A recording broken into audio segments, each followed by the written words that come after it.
Mga ka-DIY, welcome back to our YouTube channel. So for today, marami nga pala ang nagre-request paano daw ba natin gagawing or lalagyan ng UPS function yung mga existing natin na power supply or power station, mga ka-DIY, kagaya ni Thunder Black Light 300, di ba walang UPS function yun? May mga ka-DIY tayo nag-a-ask paano ba natin siya gagawin na with UPS function gamit itong relay na to.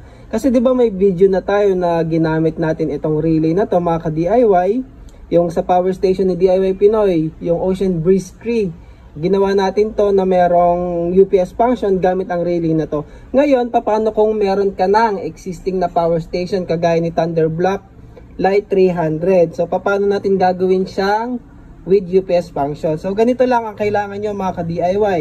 Kailangan natin yung relay at saka extension cord, ROU. Ito mismong specific na extension na to, mga ka-DIY ha, kasi kailangan makapal para magkasya sa ating gagawing UPS extension. O, di ba? UPS siya, pero extension cord siya, mga ka-DIY. So, kaya ganito yung gagawin ko, hindi na yung mismong power station yung i-modify natin, gagawa na lang tayo ng parang accessory para maging UPS siya, mga ka-DIY. Mas madali yun kasi universal. Kung meron kang ibang brand pa ng UPS, ay ng power station na walang UPS, pwede mo rin tong gawin para magkaroon siya ng UPS function, mga ka-DIY. So, ayun. Nga pala, pag-usapan ulit natin yung pins ng mga relay. So, meron yung 8 pin, meron yung coil pin. Ito yung ating coil pin. So, ayan, nandito yan sa bandang dulo.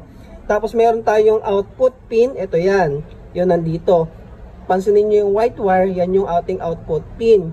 Tapos, ito naman, meron tayo ditong normally closed at saka normally open. So, dito sa normally closed na pin, ito mga ka-DIY, dyan natin i-connect yung plug galing sa backup natin or sa power station. And then ito namang normally closed ay normally open na pin, ayan yung normally open, ito connected naman yan dito sa ating coil pin or yung ikakabit naman natin sa Meralco. So ito yung ating main source connected dito, then output ito, mga ka-DIY, and then yung backup natin na solar power station dito, mga ka-DIY. So ngayon may kailangan lang tayong i-modify sa ating extension cord. So ayan, pinutol ko na pala siya. Kailangan natin siyang buksan at kailangan natin tanggalin yung switch kasi hindi siya kakasya, mga ka-DIY. Ilalagay kasi natin sa loob. Tapos tinanggal ko na yung mismong mount ng switch para magkasya siya. Ayan o, tinanggal ko na yan, mga ka-DIY. Ayan na siya sa loob. So ngayon dito natin ilalagay ito. Ayan, sinukat ko na yan, mga ka-DIY. Sakto na yan. Yung ating output wire, yan na po yung i-connect natin dito sa ating saksakan mismo, sa ating mismong extension.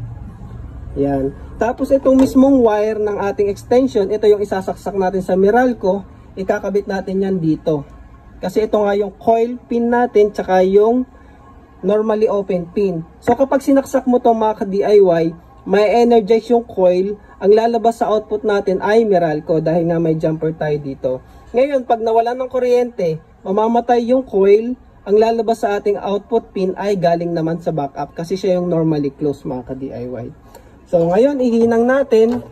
So, ayun, ito yung ating extension cord para sa Meralco, ikabit natin dito.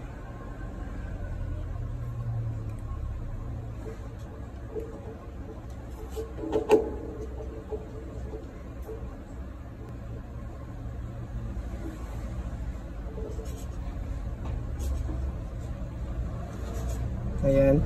Tapos dito naman sa backup, kumuha lang tayo ng extra na cord, mga ka-DIY. So ito, meron na ako ditong extra na cord. Ayan. Ito na yung isasaksak natin sa ating power station. Dito naman siya.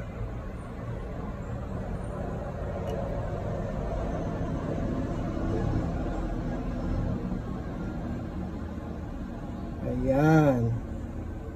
So ganyan na yung magiging itsura niya, mga ka-DIY. Meron tayong isang plug dito sa backup pin, tapos may isa pang plug yung main natin, grid or Meralco, na papunta rin doon, may jumper.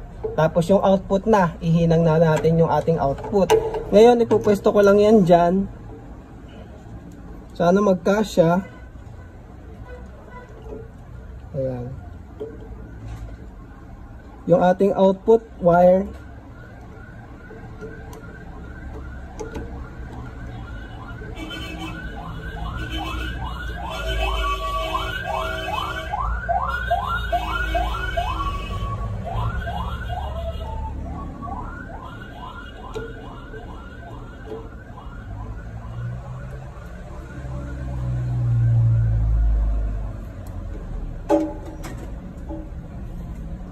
So, ganyan na siya mga ka-DIY. Tapos, ipwesto lang natin para maisara natin yung ating mga wire.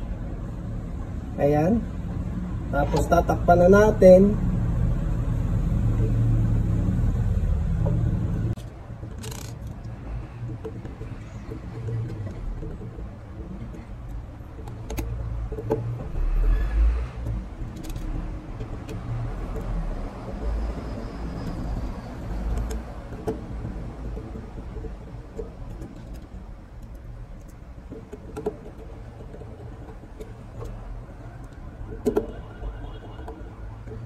So, ayan na siya mga ka-DIY. Tapos na lang natin ang ating UPS extension. So, muli, ito nga, ikasaksak nyo to sa ating power station. At ito namang isa, ang isasaksak nyo sa outlet. Ito kumbaga yung ating main. So, isasaksak nyo yan sa main. Ayan, try ko isaksak ha.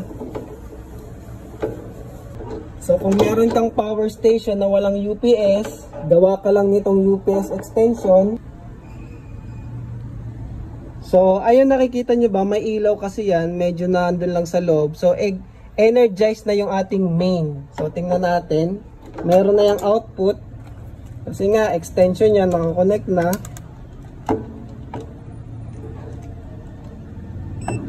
Ayun o, meron na tayong 240. Ngayon, kuha lang ako ng power station, tapos isaksak ko to mga ka-DIY para makita nyo na nagpa-function siya as UPS kasi medyo magkaiba yung voltage nila eh. Usually yung main mas mataas ng konti. Yung aking power station ay nasa 220. So check natin. So ayan, testingin natin mga ka-DIY. Siya nga pala, tinabas ko yung switch niya no. Tapos itatakip ko para maganda pa rin tingnan. So pwede nyo ibalik yung switch oh.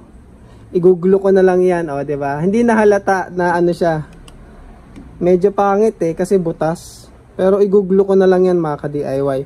So ayan, halimbawa yung ito si EcoFlow. Halimbawa ito yung ating power station na walang UPS ha. For example lang, gagamitin lang natin mga ka-DIY.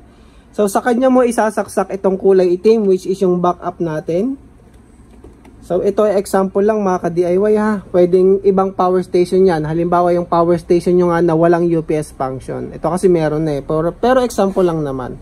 So, ito naman, isasaksak ko na sa outlet, mga ka-DIY. So, hindi nyo makikita kasi nasa ilalim ng table. Wait lang, ha. So, ayun, may lumagitik.